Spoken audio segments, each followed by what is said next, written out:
Good morning प्यारे बच्चों। आज हम पढ़ेंगे अपनी गणित की कक्षा 10वीं का कार्यपत्रक 4। तो चलो स्टार्ट करते हैं। आज टाइम हमारे पास कम है और आपको भी जल्दी वर्कशीट करनी होगी, तो इसलिए हम आपको सीधे सॉल्यूशन प्रोवाइड कर रहे हैं। तो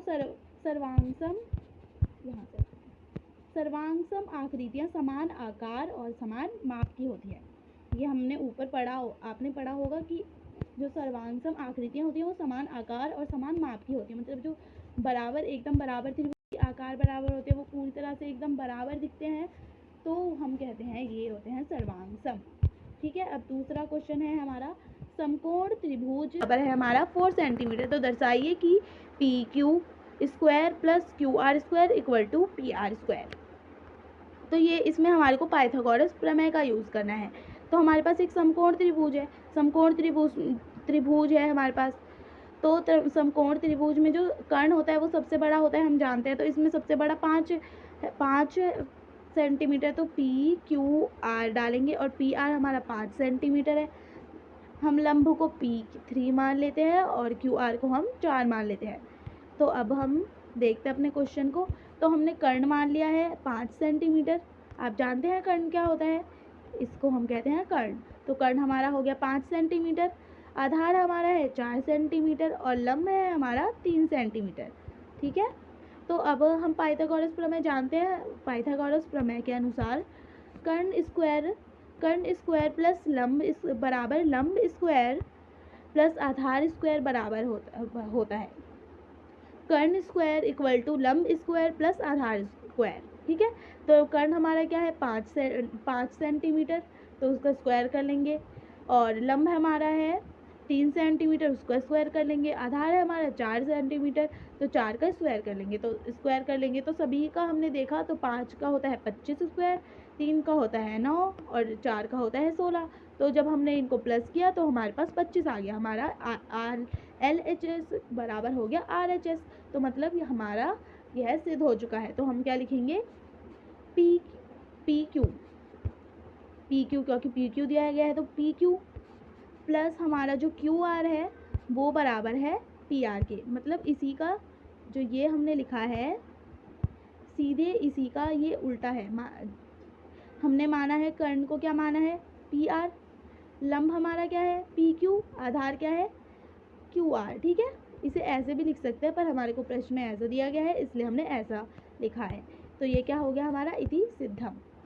अब हम अपने तीसरे क्वेश्चन पे चलते हैं। हमारे को तीसरे क्वेश्चन में दिया गया है, दी गई आकृति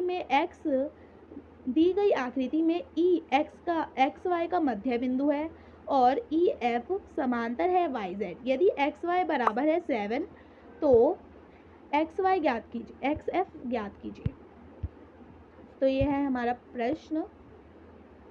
जैसे कि हमारे को कहा गया है, हमारे को गिवन है, हमारे को एक त्रिभुज दिया गया है, उसमें हमारे को दिया है ई एफ समांतर है वाई जेड के और एक्स जेड जो है हमारा वो है 7 सेंटीमीटर। ये वाला यहाँ से यहाँ तक हमारा 7 सेंटीमीटर है। और जो ई है, ये जो ई है वो एक्स वाई का मध्य बिंदु है, इसलिए उसे हम हाफ लिख सकते हैं। तो हमारे को ज्ञात का करना है एक्स एफ। तो जैसा कि हम जानते हैं मध्य बिंदु प्रमेय हम इस वर्कशीट में पढ़ चुके हैं, तो हम जानते हैं मध्य बिंदु प्रमेय होता क्या है। तो इसके अनुसार जब हमारे को ये दिया गया है कि जो ई है वो एक भुजा का क्या है मध्य बिंदु है, ये जो ई एफ है वो समांतर है वाई जेड। तो हमारी जो तीसरी भुजा है उसमें जो एफ होगा वो भी मध्य बिंदु होगा एक्स वाई की, किसके द्वारा एक्स जेड के मध्य बिंदु होगा एफ, किसके द्वारा मध्य बिंदु प्रमेय के द्वारा। ठीक है। तो हमारा एक्स एफ क्या हो जाएगा, हमारा एक्स एफ हमारा जो एक्स एफ ये बराबर हो जाएगा एफ एक्स, क्योंकि हमारा एफ क्या है मध्य बिंदु है। ठीक है। तो हमारे को एक्स जेड क्या दिया गया है, ये पूरा क्या दिया गया है 7 सेंटीमीटर दिया गया है। अब क्योंकि एक्स जेड ये जो पूरा है वो किसके बराबर है, हम लिख सकते हैं एक्स जेड है और ये इसकी मध्य बिंदु है, तो हम इसको लिख सकते हैं एक्स जेड बराबर है एक्स एफ और प्लस एफ जेड के। हम लिख सकते हैं, हाँ अच्छी तरह से लिख सकते हैं। अब देखिए, क्योंकि हमारे को पता है क्योंकि f मध्य बिंदु है इसलिए एफ एक्स यानी कि एक्स एफ बराबर होगा एफ एक्स जेड के, है ना। तो इसलिए हम इसको मान सकते हैं एक्स एफ, हम क्योंकि ये दोनों बराबर है इसलिए हम एफ जेड को एक्स एफ मान सकते हैं। तो ये हमारे क्या हो जाएगा, जब इन दोनों को हम प्लस करेंगे तो ये 2xf हो जाएगा। अब मैं xf को इस साइड ले आई और 7 को इस साइड ले आई, और क्योंकि ये है यहाँ पे गुणा में है तो यहाँ आके ये डिवाइड में आ जाएगा, और आंसर जब हम इसको डिवाइड करेंगे तो 3.5 हमारा आंसर आएगा। और लास्ट क्वेश्चन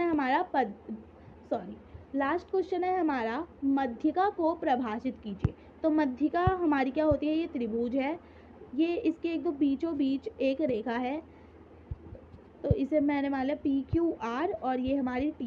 तो ये जो हमारा त्रिभुज है, ठीक है, इसके ये जो मध्यिका होती है वो त्रिभुज को दो बराबर भागों में बांटती है, यानी कि हमारा ये जो PQT त्रिभुज है और यानी कि जो हमारा ये PTR है, ये एकदम बराबर होंगे, क्षेत्रफल में एकदम समान होंगे। किसी त्रिभुज की मध्यिका उस त्रिभुज को दो समान क्षेत्रफल वाले त्रिभुजों में बांटती है, ठीक है। यदि PT हमारी इसकी मध्यिका है तो ये है PQT और PRT को बराबर भागों में बांट। लाइक करें, शेयर करें और सब्सक्राइब करें, और ऐसी ही वीडियो के लिए बेल आइकन को प्रेस करना ना भूलें।